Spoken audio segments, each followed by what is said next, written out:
We will discuss the methods to solve the quadratic equations, जिसे हम exercise 4.3 में use करेंगे। अब कोई भी जो क्वाड्रेटिक इक्वेशन होती है उससे सॉल्व करने के मेथड्स कौन कौन से होते हैं? फैक्टराइजेशन मेथड, क्वाड्रेटिक फॉर्मूला और bye completing the square method. ये मैंने नेम आपको ऑलरेडी जो इंट्रोडक्शन वाला पार्ट था उसमें भी बताए थे। और फैक्टराइजेशन मेथड, जिसे हम स्प्लिटिंग द मिडल टर्म भी कहते हैं, ये मेथड हम ऑलरेडी कर चुके हैं। So today we will discuss only two methods, quadratic formula and completing the square method। ठीक है, फर्स्टली हम करते हैं क्वाड्रेटिक फॉर्मूला। क्वाड्रेटिक फॉर्मूला क्या होता है? अब हमें पता है जो भी क्वाड्रेटिक इक्वेशन होती है वो किस फॉर्म में होती है? ax square plus B X plus C equals to 0। ये हमारी एक क्वाड्रेटिक इक्वेशन है। ठीक है, अब इससे सॉल्व करने के लिए हम फॉर्मूला यूज करते हैं क्वाड्रेटिक फॉर्मूला। अब वो क्या होता है? अब इसमें पता है हमें इसको सॉल्व करने का मतलब है x की वैल्यूज फाइंड आउट करना। ठीक है, क्वाड्रेटिक इक्वेशन है मतलब x की 2 वैल्यूज हमारे पास आएंगी। अब इसमें डायरेक्ट एक फॉर्मूला होता है जिसकी हेल्प से हम इजीली वैल्यूज फाइंड आउट कर लेते हैं x की। माइनस का b plus minus under root D by में 2a। इसमें जो b होगा वो तो क्या होगा? Coefficient of x, a coefficient of x square. और d क्या होता है? d को का मतलब होता है b स्क्वायर माइनस 4ac। और d का मतलब होता है डिस्क्रिमिनेंट। d को हम बोलते हैं डिस्क्रिमिनेंट। और d की वैल्यू क्या होती है? b square minus 4ac।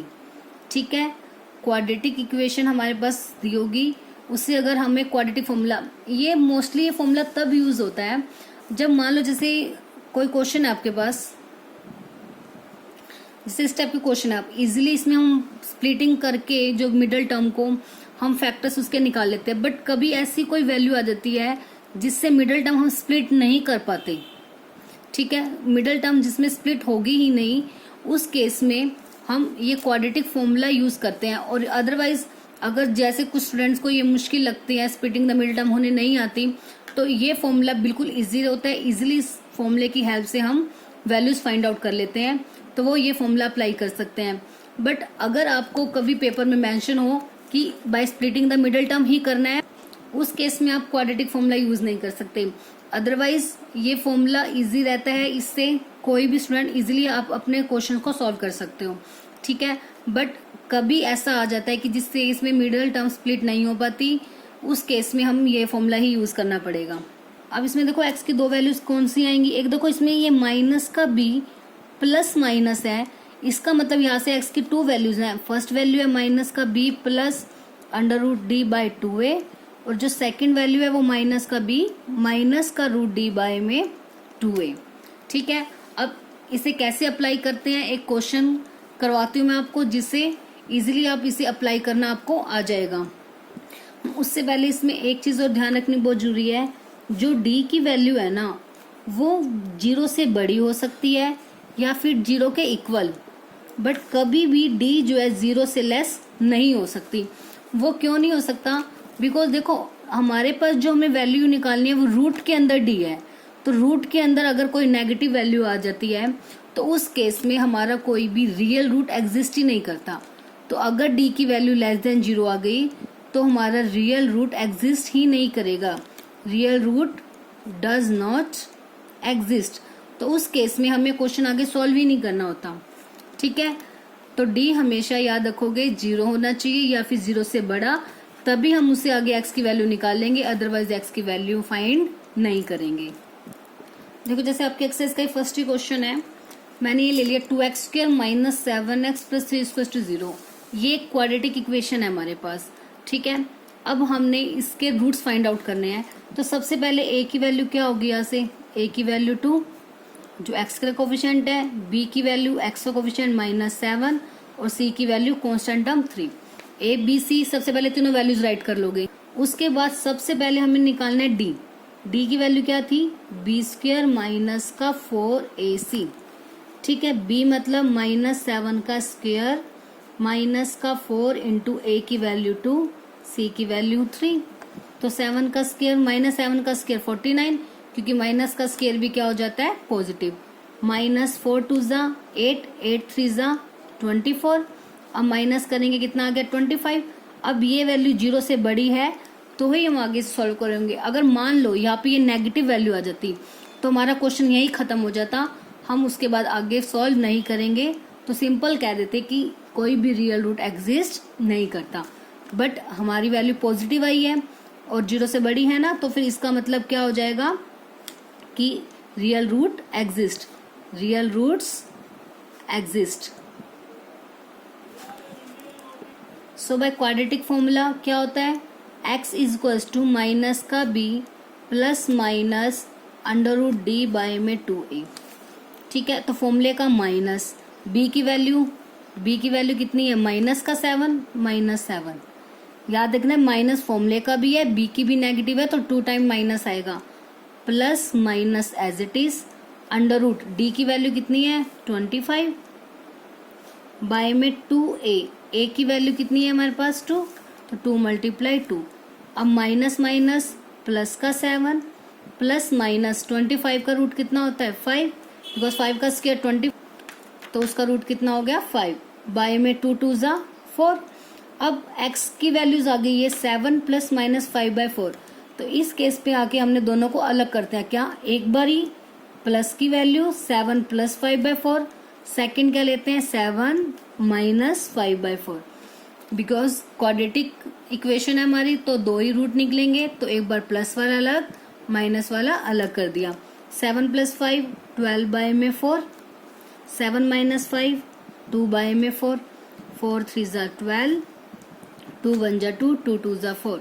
तो जो x की वैल्यू आ गई, एक तो आ गई 3 और दूसरी वैल्यू कितनी आ गई, x की वैल्यू 1/2। ठीक है, बिल्कुल इजी सा मेथड है। तो आपने ये मेथड सबने बहुत अच्छे से इसे समझना है और इसकी प्रैक्टिस करोगे, जितनी प्रैक्टिस करोगे उतने ही आपके जो मेथड्स हैं वो क्लियर होंगे। ठीक है, सबसे पहले क्या होगा, एक इक्वेशन दी हुई है a, b और c, उसमें से ले लेंगे। a x के कोफिशिएंट होता है, b x का कोफिशिएंट, c कांस्टेंट टर्म। तो सबसे पहले निकालते हैं d, b² माइनस का 4ac। तो d की वैल्यू अगर पॉजिटिव आती है या फिर ग्रेटर देन 0, मतलब मेन याद रखना कि नेगेटिव नहीं आए। ठीक है, सिर्फ नेगेटिव नहीं आनी चाहिए, बाकी कुछ भी आए तो उस केस में रूट्स एग्जिस्ट करेंगे। तो क्वाड्रेटिक फॉर्मूला अप्लाई करेंगे, माइनस का b plus minus under root D by में 2a। तो सारी वैल्यूज पुटअप कर दी, वहां से x की वैल्यू आ गई, ऐसी वैल्यू आ गई प्लस माइनस। तो इस केस में आके हमने एक बार इसको प्लस का बनाना है और एक बार माइनस, तो वहां से x की दोनों वैल्यूज आ गई 3 और 1/2। अब नेक्स्ट मेथड है हमारा bye completing the square method. उसके लिए हमने एक इक्वेशन ले ली पहले। ठीक है, इसमें भी सेम स्टेप होगा। सबसे पहले तो स्टार्टिंग में a की वैल्यू 2, b की वैल्यू 1 और c की value -4, coefficient of x², coefficient of x and constant term. सबसे पहले इसमें भी d मस्ट है, d जरूर निकालोगे आप। b² माइनस का 4ac, 1 का स्क्वायर माइनस 4 इंटू a की वैल्यू 2, c की वैल्यू माइनस का 4। तो 1 माइनस माइनस प्लस 4 2 ज़ा 8, 8 4 ज़ा 32, 32 + 1 कितना आ गया 33। ठीक है, d की वैल्यू आ गई 33, मतलब ग्रेटर देन 0 है, तो इसके रियल रूट्स एग्जिस्ट करेंगे, रियल रूट एग्जिस्ट। ठीक है, अब कंप्लीटिंग द स्क्वायर मेथड क्या होता है, अब इसको थोड़ा सा ध्यान से समझोगे आप। अब इसमें हमने क्या करना है, जो सबसे पहले x के कोफिशिएंट है कंप्लीटिंग द स्क्वायर मेथड, वो हमेशा 1 होना चाहिए। ठीक है, तो जो हमारे पास इक्वेशन है ये 2x² + x - 4 = 0, इसमें याद रखना है x² का कोफिशिएंट हमेशा 1 होना चाहिए। ठीक है, अगर 1 है ऑलरेडी तो उसके आगे प्रोसीड करेंगे, अगर 1 नहीं है तो सबसे पहले इसे 1 बनाना है। अब आप बताओ इसको 1 कैसे बनाओगे, x² के साथ क्या है 2, 2 के प्लेस पर हमें 1 चाहिए, वो कैसे होगा, अगर हम इसे 2 से डिवाइड कर दें, 2 1 = 2, 1 आ जाएगा। तो इसलिए x² का कोफिशिएंट 1 बनाने के लिए उसके साथ जो भी वैल्यू होगी सबसे पहले आप पूरी इक्वेशन को उससे डिवाइड करोगे।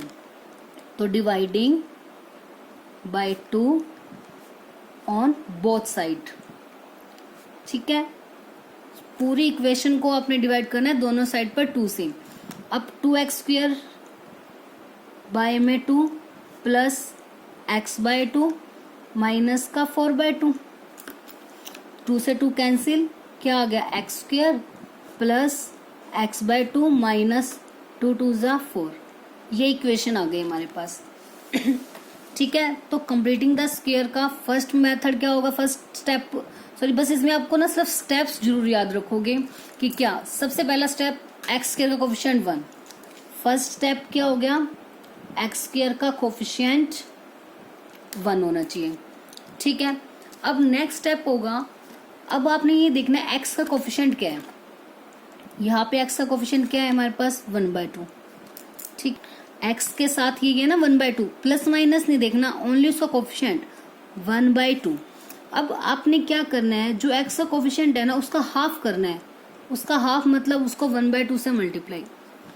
एक्स का कोफिशिएंट जो भी होगा उसका हाफ मतलब उसको हमेशा 1/2 से multiply. Completing the square method का कोई भी क्वेश्चन होगा उसमें स्टेप सेम रहेंगे। ठीक है, तो सिर्फ ध्यान रखना है अब आपको, पहले एक्स का कोफिशिएंट 1 बना दिया, उसके बाद जो एक्स का कोफिशिएंट है उसको हाफ कर दो। हाफ करने का मतलब है उसकी 1/2 से मल्टीप्लाई। कितना आ गया 1/4।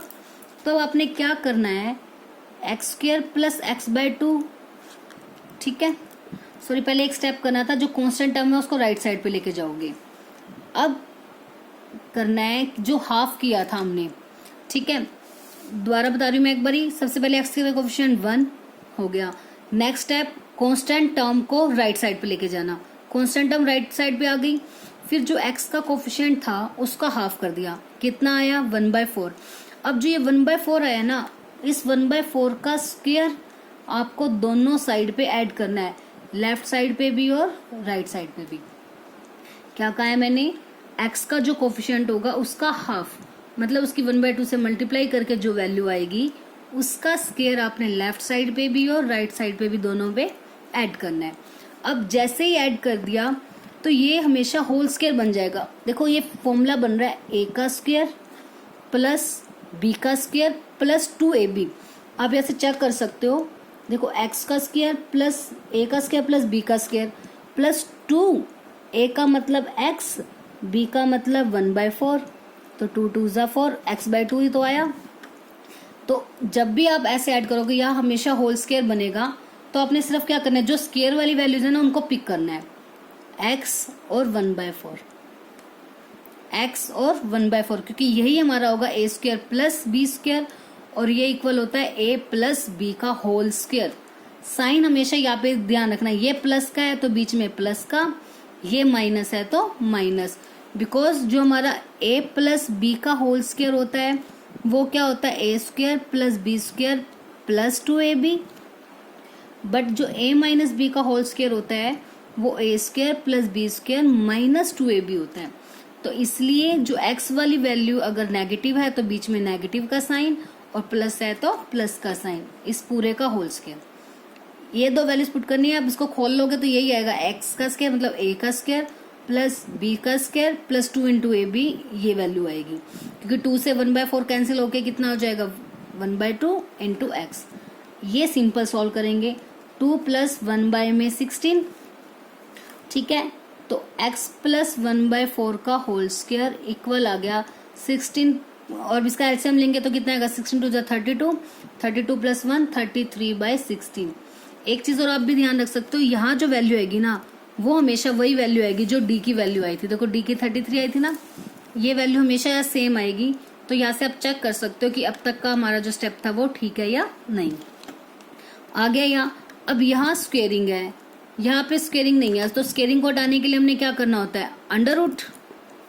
ठीक है, स्क्वेयरिंग हटाने के लिए क्या करते हैं स्क्वेयर रूट, तो taking square root on both sides. Square root on both side करेंगे तो इसका रूट हट जाए, सॉरी स्क्वायर हट जाएगा, तो क्या बच गया यहाँ पे x प्लस 1/4, और जैसे ही स्क्वायर हटाते हैं यहाँ पे क्या आता है प्लस माइनस अंडर रूट 33 में 16, तो x plus 1/4 as it is plus minus 33 किसी का परफेक्ट स्क्वायर नहीं है तो ये 33 रूट में ही रहेगा, और 16 का अंडर रूट कितना होता है 4, क्योंकि 4 का स्क्वायर 16। तो अब हमें x की वैल्यूज फाइंड आउट करनी है यहाँ से। अब वो कैसे निकालेंगे, ठीक है, हमारे पास यही वैल्यू आई है ना, x प्लस 1/4 इक्वल है प्लस माइनस √3/4। अब हमें x की वैल्यूज निकालनी है, तो क्या करेंगे, एक बार x प्लस 1/4 को पॉजिटिव √3/4 के इक्वल रखेंगे और एक बार इस वैल्यू को इक्वल रखेंगे माइनस √33/4, बिकॉज ये वैल्यू प्लस वाले √33/4 के इक्वल भी है और माइनस के भी। x की वैल्यू निकालनी है, अब √33/4 प्लस का 1/4 इधर आके क्या हो गया, माइनस LCM 4 √33 माइनस 1। अब ऐसे ही इसमें x की वैल्यू माइनस √33/4 प्लस का 1/4 इधर आके क्या हो गया, माइनस का 1/4, तो LCM 4 माइनस का √33 माइनस 1। तो ये भी x की वैल्यू, एक रूट ये आ गया हमारे इस इक्वेशन का और एक सेकंड रूट ये आ गया। तो bye completing the square method से हमने इसकी वैल्यूज, और बस ये मेथड आप सिर्फ तभी यूज करोगे जब आपको पेपर में मेंशन हो कि by using completing the square method. Otherwise better option है कि आप क्वाड्रेटिक फॉर्मूला यूज कर सकते हो, वो इजी मेथड भी है और उसमें मिस्टेक होने के चांसेस भी बहुत कम होते हैं। ठीक है, फिर भी एक बार मैं अगेन आपको इसको रिवाइज करवा देती हूँ। सबसे पहले इसमें ABC जो coefficient of x square, coefficient of x और कांस्टेंट टर्म में वो राइट कर ली। पहला स्टेप हमेशा D ही निकालोगे आप। D निकालने के बाद अगर वो वैल्यू नेगेटिव नहीं है तब आगे सॉल्व करेंगे, अदरवाइज सॉल्व नहीं करेंगे। कंप्लीटिंग द स्क्वायर मेथड में फर्स्ट स्टेप एक्स के कोफिशिएंट को 1 बनाना, तो कुछ और वैल्यू है तो उस पूरी इक्वेशन को उसे डिवाइड कर दोगे। नेक्स्ट स्टेप कांस्टेंट टर्म को राइट साइड लेके जाना। थर्ड स्टेप एक्स के कोफिशिएंट को हाफ करना, हाफ कर दिया, जो वैल्यू आएगी उसका स्क्वायर दोनों साइड पे ऐड कर दिया। ठीक है, तो यहाँ पे कंप्लीट स्क्वायर, परफेक्ट स्क्वायर बन जाएगा। कंप्लीटिंग द स्क्वायर मेथड इसलिए नाम था कि इसे हमें कंप्लीट स्क्वायर मतलब परफेक्ट स्क्वायर बनाना, वो हमने बना दिया। इधर सिंपल सॉल्व कर लेंगे। अब स्क्वायर हटाने के लिए स्क्वायर रूट ले लेंगे बोथ साइड पे, तो जैसे स्क्वायरिंग हटाई तो वो वैल्यू प्लस माइनस में आएगी, तो एक बार इस वैल्यू को प्लस वाले के इक्वल रख देंगे और एक बार माइनस वाले के इक्वल, वहां से एक्स की दोनों वैल्यूज आ जाएंगी।